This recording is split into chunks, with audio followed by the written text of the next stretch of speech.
Pasan 57 minutos de las 8 de la mañana. Ya está con nosotros el subsecretario de Salud, Lionel Brioso, para conversar sobre diversos temas. Uno de ellos es la atención y la saturación de los sistemas de emergencia de salud a raíz del pico de infecciones respiratorias en las últimas semanas, algo que se da cada invierno. Las campañas de vacunación contra la gripe, contra el BRS, ahora se suma también el meningococo. Brioso, bienvenido a Arriba Gente. Buenos días, ¿cómo le va? Muy bien. ¿Cuál es la situación de las puertas de emergencia al día de hoy, teniendo en cuenta este pico de infecciones respiratorias que se ha registrado? Bueno, el problema fundamentalmente lo tenemos, como siempre, en el área metropolitana, Montevideo, y sobre todo en estos días donde hay una situación de gran circulación viral que implica un aumento de las infecciones. La mayoría de estas infecciones se pueden tratar de manera completamente adecuada en domicilio, pero hay alguna población de riesgo o por las complicaciones que genera que tienen que presentarse frente al ámbito sanatorial hospitalario y evidentemente, como siempre pasa aquí en todo el mundo, hay una tensión en el sistema, pero no hay un desborde ni hay listas de espera que impliquen la no atención. Pero siguen las demoras en las puertas de emergencia para ingresar las esperas. Las demoras en esta época son algo natural porque tendríamos que tener un sistema con capacidad infinita para todo el año para poder prever esta situación. Se prevé lo más posible en los lugares más importantes, reforzando las guardias, por ejemplo, en la puerta pediátrica del Hospital Pereira Rosell. Se mejora la dotación de personal, pero aún así hay días concretos que puede haber un aumento de la demanda y que puede tensionarse el sistema. ¿Y cuál es el tiempo promedio de espera en las emergencias? Bueno, eso es muy variable, ¿no? No hay un tiempo de espera que se mantenga. Hay algunos días donde es muy rápido la atención, que prácticamente no se difiere, serán 30 minutos, 1 hora, y hay otros momentos en que la atención al llegar a la emergencia se mantiene en la unidad prehospitalaria, es decir, en la ambulancia, por un periodo de más horas hasta que queda libre un lugar para poder atenderse con seguridad.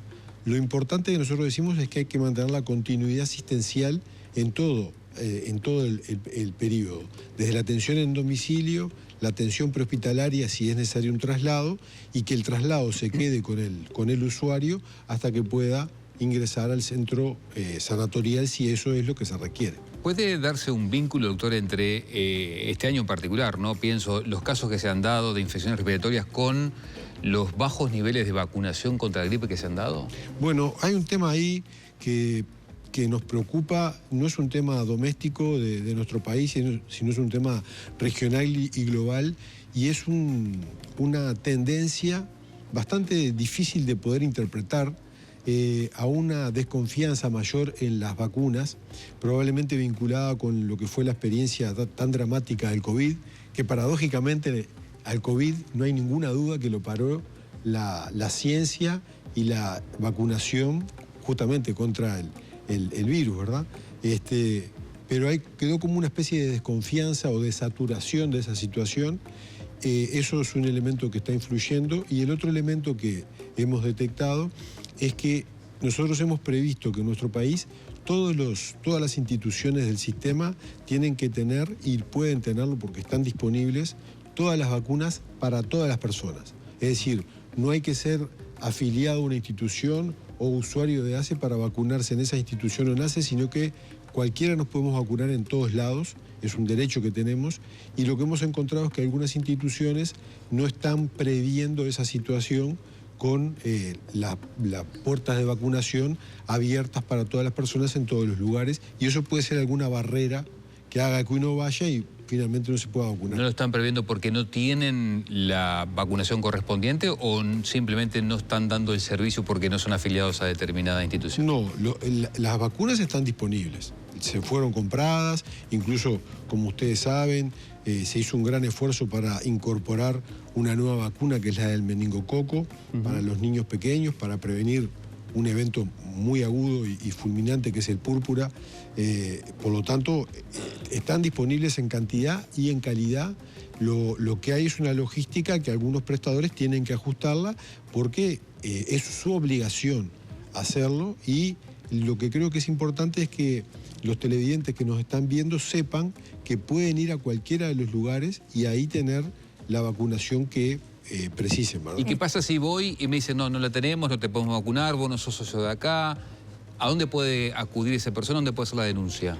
Hay por lo menos 2 lugares donde claramente se puede plantear esto. Uno es en el Ministerio, en la Oficina de Atención al Usuario, telefónicamente, no tengo ahora el teléfono, pero se puede hacer la denuncia. Y otro es en la propia institución, porque la institución tiene comisiones que se refieren a la atención de los usuarios y ahí se puede erradicar la denuncia. Pero usted me dirá, claro, no voy a estar haciendo la denuncia, yo preciso vacunarme, voy a tenerme que ir a otro lado. Bueno, sí, realmente es así, pero creo que si en la medida de que también la ciudadanía se empodere con esta información y presione a las instituciones van a tener que brindar este servicio porque es su obligación. Brioso, y estamos casi en agosto. ¿Se recomienda de todas formas vacunar contra la gripe en esta época del año? Sí, la vacunación contra la gripe sigue, porque además tenemos una alta circulación del virus de la gripe y por lo tanto se mantiene la recomendación.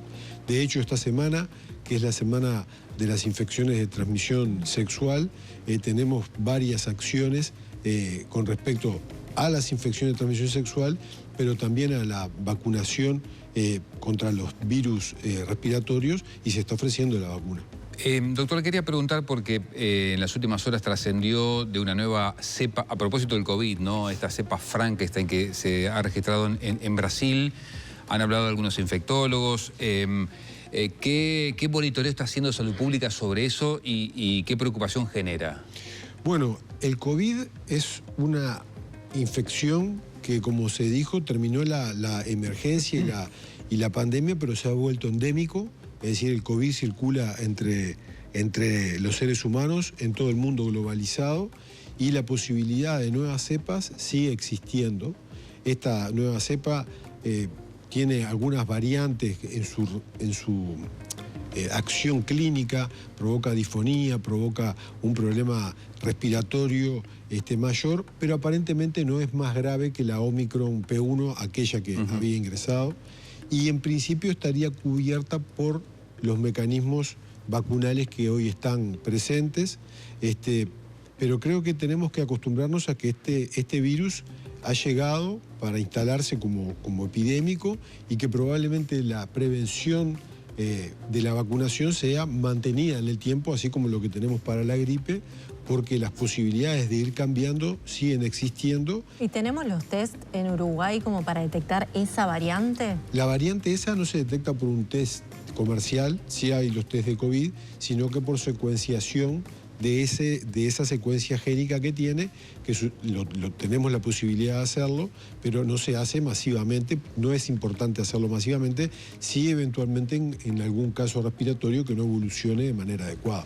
Entonces van a, doctor, insistir con la vacunación contra el COVID, teniendo la posibilidad, o previendo la posibilidad, mejor dicho, que esta cepa ingrese al Uruguay? Sí, la vacunación contra el COVID sigue vigente en la población mayor de 60 años y en las poblaciones de riesgo. Hay subpoblaciones que se evalúa en cada momento, pero sigue estando en el esquema de vacunación y creemos que es importante, ya que el COVID sigue circulando, que las personas con riesgo respiratorio, diabéticas, con obesidad o las personas de mayor edad se vacunen. O sea, es recomendable vacunarse contra el COVID y la gripe, las dos. Es recomendable. Es recomendable vacunarse contra todo porque en realidad las vacunas, cuando se ponen, no es un capricho ni de los investigadores, ni de los gobiernos, ni de los ministerios. Está probado que si se vacunan contra esas infecciones, disminuye la prevalencia de la infección y el riesgo de adquirirlas, con muy poquitos efectos colaterales, y esto creo yo que es fundamental que todo el mundo lo sepa. No se ponen vacunas arriba del mercado sin que pase por un proceso de testeo y de costo-beneficio para la salud que sea altamente beneficioso para la población. Incluso cuando apareció el COVID, que en tiempo récord se encontró la vacuna, antes de masivamente poner la disponibilidad de todas las personas, se hicieron estudios que aseguraron su seguridad para la población. Viceministro, yo le quiero preguntar por algo que seguramente la gente que nos está mirando está esperando que le pregunte, porque de alguna manera fue como una especie de promesa en particular de la cartera de salud pública, que es el acortamiento de los tiempos para solicitar, por ejemplo, especialistas. Yo sé que se ha reunido la JUNASA en las últimas horas, sesionó por primera vez con todos sus diferentes sectores. ¿En qué está este asunto en el Ministerio de Salud Pública? ¿Qué le puede prometer a la gente en cuanto precisamente a que vaya a sacar hora para un especialista y no tengan que pasar 3, 4, 5, 6 meses como hasta ahora? Bueno, en primer lugar, la ministra promulgó un decreto de tiempo de espera, donde de alguna manera se acortan los tiempos de espera a requerimientos actuales, mejorando este decreto. Este decreto hay que implementarlo. Para implementarlo hace falta modificaciones sistémicas que tienen que ver con mejorar la atención en el primer nivel de atención, ya que un dolor de espalda no es para ver traumatólogo, un dolor de espalda tiene que ver primero a un médico y ese médico identificar si es para ir a un traumatólogo o para un internista porque es un dolor en el riñón, que también casualmente se manifiesta por dolor de espalda. Pero en general sucede así, uno va al médico general y lo tiene que derivar al especialista. Bueno, en general lo que tenemos que mejorar es que el primer nivel de atención, el médico general y de familia, tenga mayor capacidad resolutiva. Es decir, que si eventualmente tenga que pedir una placa, la pueda pedir, pueda ver el resultado y pueda resolver la situación. Que pueda adelantar, digamos. Exactamente, porque no todo requiere un especialista. Y cuando lo requiera, lo que nosotros creemos que es fundamental es que haya una mejor distribución de los especialistas, fundamentalmente en todo el territorio nacional. Para hacerlo, estamos trabajando en una estrategia de recursos humanos en salud que lo que va a buscar es aumentar la cantidad y la calidad de especialistas en todo el territorio, mejorando los escenarios de enseñanza-aprendizaje en todo el país, tanto a nivel público como privado, y complementando servicios, porque hay muchos lugares donde hay un especialista, por ejemplo, en la mutualista, estoy hablando de un caso en el interior, por ejemplo, hay un especialista en la mutualista, pero no en el hospital. Y la persona del hospital precisa ver al especialista en ese lugar, no va a trasladarse a otro hospital en otro departamento. Ahí tenemos que mejorar los mecanismos de complementación.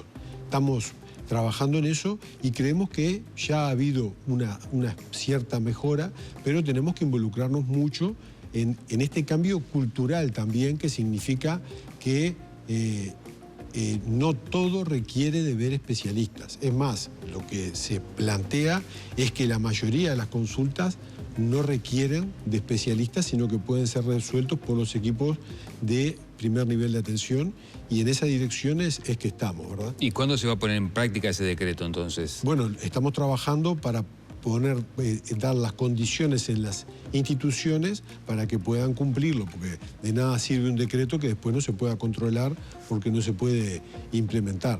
Pero ya creemos que, por ejemplo, los tiempos de espera para actos quirúrgicos han disminuido y los tiempos de espera para eventos agudos también. ¿Y qué dicen los médicos generales? ¿Están de acuerdo con este cambio? Sí, hay una percepción global en la medicina que tenemos que fortalecer el primer nivel de atención. Esto, de tanto que se ha hablado ya, se ha gastado la palabra, pero sigue siendo completamente vigente. Para mejorar el primer nivel de atención tenemos que mejorar las dotaciones que hay en el primer nivel, los equipos de atención del primer nivel, y que tengan acceso, por ejemplo, al laboratorio, por ejemplo, a placas, como hablábamos para el dolor de espalda, que es un ejemplo típico, y tener la capacidad de resolver con la medicación ahí en el lugar, ¿verdad? En las policlínicas, que son la red de atención primaria que debe funcionar en todos los departamentos del país. Doctor, usted está trabajando mucho sobre todo lo que tiene que ver con el personal de la salud, lo vinculado a los recursos humanos en materia sanitaria. Le quiero preguntar, a propósito de Estado de Salud, el Estado de Salud financiero de las instituciones, ¿con qué se encontró el nuevo Ministerio de Salud Pública sobre ese panorama? Bueno, el estado financiero es un estado financiero estable en un sector que no es superavitario. La salud no es un negocio, la salud es un derecho, y lo que existe en el Uruguay es una reforma en donde la base es tener un Fondo Nacional de Salud donde todos aportamos, personas y empresas, y se distribuye de acuerdo a las cápitas a las instituciones de acuerdo a la edad y el sexo de las personas usuarias. Eso a nivel mutual y a nivel de ACE por presupuesto. El estado general es el adecuado, no hay un déficit, como se dice, del FONASA porque no está planteado que se pueda con ese fondo cubrir todo, sino que siempre se sabe que hay que invertir más en salud, sobre todo invertir más en las poblaciones más que tienen mayor propensión a adquirir enfermedades biopsicosociales, que son las poblaciones más vulneradas en sus derechos. Y ahí lo que encontramos a lo interno del sistema es que persiste una brecha de inequidad importante entre lo que se da, yo diría, en los 3 subsectores de atención. Porque por un lado tenemos el sector privado, que son los seguros privados, que hoy nuclean más o menos a 140.000 compatriotas, el sector mutual dentro del fondo y el sector público. La diferencia entre el sector mutual y el sector público, a pesar de todo lo que se ha hecho para mejorar el presupuesto público, persiste más o menos en un 25%. Es decir que se invierte por cada usuario del sector mutual 25% más que en el sector público, y esta brecha es una brecha de inequidad que se amplifica, ya que las personas del sector público son generalmente las que requieren mayores calidad de prestación por la situación de vulneración de derechos que... ¿Y el FONASA no acortó la brecha? Bueno, se acortó, pero permanece en este nivel que les digo, y esto explica, por ejemplo, gran parte de los problemas y de la calidad y la seguridad de los procesos asistenciales que se pueden dar, porque se está invirtiendo menos como Estado en el sector público, y creemos que eso, por lo menos al finalizar el periodo, tendría que estar equilibrado en todo el sistema sanitario. Ahí está, ¿cómo piensan revertirlo, esa brecha? Y bueno, ahí tenemos lo que tiene que ver con el aumento presupuestal y con para la administración de servicios de salud del Estado, y también la redistribución dentro del FONASA de los fondos, ¿verdad? ¿Cómo les cayó en el Ministerio de Salud Pública? Usted habla de esto, disminuir la brecha, pero la gente se entera por denuncias que hace la oposición de algunas definiciones en ACE, que sí, que no, que era un proceso de reorganización, aumento de sueldos para determinadas cuadros gerenciales. ¿Cómo le cayó eso a la salud pública? Bueno, la reestructura de ACE era imprescindible. Recibimos como gobierno, recibimos una administración de servicios de salud del Estado muy desarticulada, disfuncional completamente, con déficit de medicamentos y con atrasos impresionantes a nivel de tiempo de espera, no solo de especialistas, sino quirúrgicos imponentes, con una gran disparidad entre el interior y Montevideo, con sistemas que se pusieron experimentalmente en práctica, como la compra individual de cada farmacia de los medicamentos, sin monitorearlo, y que llevó a un desabastecimiento, y con, no me acuerdo ahora bien, pero creo que con 300 cargos de confianza más o menos presupuestados por el gobierno anterior unos días antes de irse, ¿no? Además de Arasatí firmado, se dejaron 300 cargos. Con ese panorama, los colegas que están dirigiendo la administración plantearon una reestructura, y por lo que han explicado ellos con bastante claridad, la reestructura tenía como base tener cargos mejor pagos en lugares clave y desarrollando funciones estratégicas. Eso es básicamente lo que se planteó. Con la estrategia se generaba un ahorro muy importante de varios cientos de miles de dólares, y habían algunos sueldos que se estaba viendo hasta dónde incrementarlos en ese periodo. Se filtró esa información, que era una información interna porque se estaba manejando internamente, o sea que deben tener muchos informantes la oposición dentro de ACE. Se filtró esa información, se planteó como un hecho consumado, y bueno, no lo estaba. Se revisaron algunos aumentos salariales y se acomodó la situación.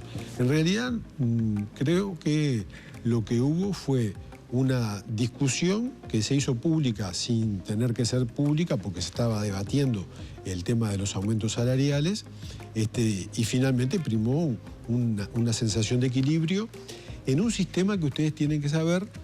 Sí, discúlpeme, doctor, la pregunta que mucha gente se puede hacer es ¿qué hubiera pasado si no se filtraba eso? Bueno, estaba en discusión y se iba a ver. No estaba resuelto el tema, iba a tener que pasar por los acuerdos a nivel gremial necesarios, tanto con los sindicatos de los profesionales de la salud como los sindicatos de los funcionarios. Yo creo que estaban todos los mecanismos previstos y está pendiente el nombramiento de los 2 representantes sociales también de la administración. Claro, que cuesta conforman entender el igual cómo con aumentos salariales se iba a lograr un ahorro. Bueno, si yo tengo... hasta yo puedo entenderlo, eso que soy ginecólogo. Si yo tengo 10 personas que ganan 100 y disminuyo a 3 y a esas 3 les aumento el sueldo para que se dediquen a la tarea que estos 10 hacen mal, puedo ahorrar la plata globalmente mejorando el salario de estos 3. ¿Y qué pasa con esos otros 10? Y se redistribuyen en otras tareas porque, ya les digo, quedaron 300 cargos. 300 cargos presupuestados de la administración anterior, muchos de ellos cargos de confianza que se nombraron como presupuestados y que no ahora forman parte del Estado. Es una carga, una mochila muy pesada para llevar adelante. Pero lo último que quería decir de esto es que si queremos tener un sector público competitivo, también tenemos que competir también por los mejores y las mejores en el sector público, y uno de esos elementos es tener algunos salarios que sean fundamentalmente en el ámbito gerencial, no político, competitivos para que la gente pueda optar por trabajar en ACE y tener un salario, yo no digo igual que el sector mutual, pero por lo menos que pueda conversar con el salario mutual, ¿no? Hoy la diferencia de eso es muy importante, porque el sistema mutual es sin fines de lucro, pero los salarios gerenciales son muy altos. A propósito del sistema mutual, doctor, otra situación que ustedes heredan de alguna manera es la del CASMU, que, bueno, ha llegado ya, el proyecto se ha votado en el Parlamento, una institución que está todavía intervenida. ¿Cuál va a ser el futuro del CASMU? ¿Va a seguir la intervención oficial? El tema del CASMU está siempre en la agenda, está en el despacho de la ministra directamente, que es quien dirige el tema particular de la institución. La intervención sigue actualmente. Sé que se está en espera de tener el plan estratégico de reconversión del CASMU, porque tampoco es un barril sin fondo que haya que seguir poniendo plata de toda la sociedad, sino tener un plan de qué rol va a tener el CASMU en el Sistema Nacional Integrado de Salud. Eso fue lo que Economía fundamentalmente solicitó, y tengo entendido que hay elecciones ahora en septiembre en el CASMU para evaluar las autoridades, o sea que es un tema que está en agenda. Creo que el informe estuvo pronto la semana que viene y estaremos para analizar ese informe de los interventores. ¿Hay otra mutualista que esté con alguna dificultad, que ustedes hayan advertido que tenga con dificultad? No la va a nombrar seguramente, pero digo, ¿hay algún otro panorama que le genere preocupación? No, la nombraría, si supiera alguna. No han habido algunas, pero se hicieron arreglos institucionales y se han mejorado claramente la situación. Así que en ese sentido el sistema está dentro de un nivel de estabilidad, como decíamos hoy, ¿no? En una situación financiera en donde estamos hablando de la salud como derecho y por lo tanto siempre hay necesidades que van creciendo. Brioso, tenemos que ir terminando, pero no quiero dejar de preguntarle sobre los casos de sífilis que se duplicaron en los últimos años. ¿Cómo se detecta esta enfermedad y cómo prevenirla?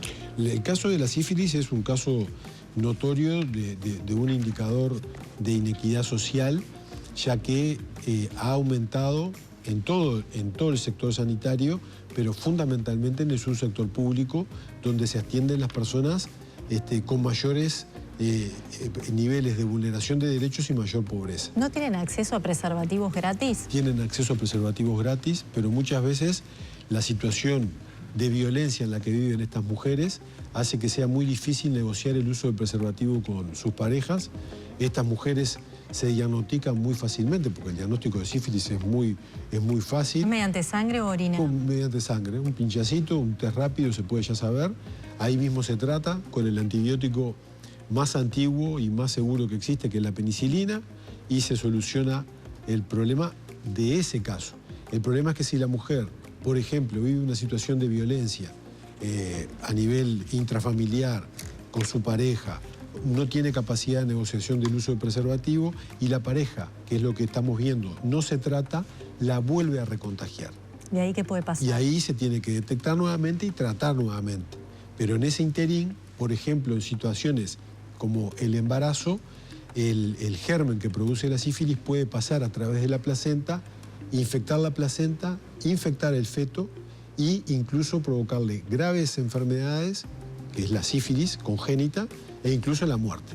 Esta situación, que era algo prácticamente erradicado hace 20 o 30 años, hoy la estamos viendo muy frecuentemente en el sector público, en el Hospital Pereira Rosell, donde, repito, se asiste en la población más vulnerada en sus derechos y creemos que hay que fuertemente trabajar en este tema porque estamos viendo que de los apenas 27.000 nacimientos por año que tenemos, hay una prevalencia muy alta de sífilis y de sífilis congénita que tenemos que revertir porque es una injusticia terrible y vamos a ir por todos los mecanismos que se puedan para poder mitigar esta epidemia que, como usted dijo, se ha duplicado en el periodo 2020-2024. Lionel Brioso, subsecretario de Salud, muchas gracias por haber venido a Arriba Gente. Encantado. Un placer.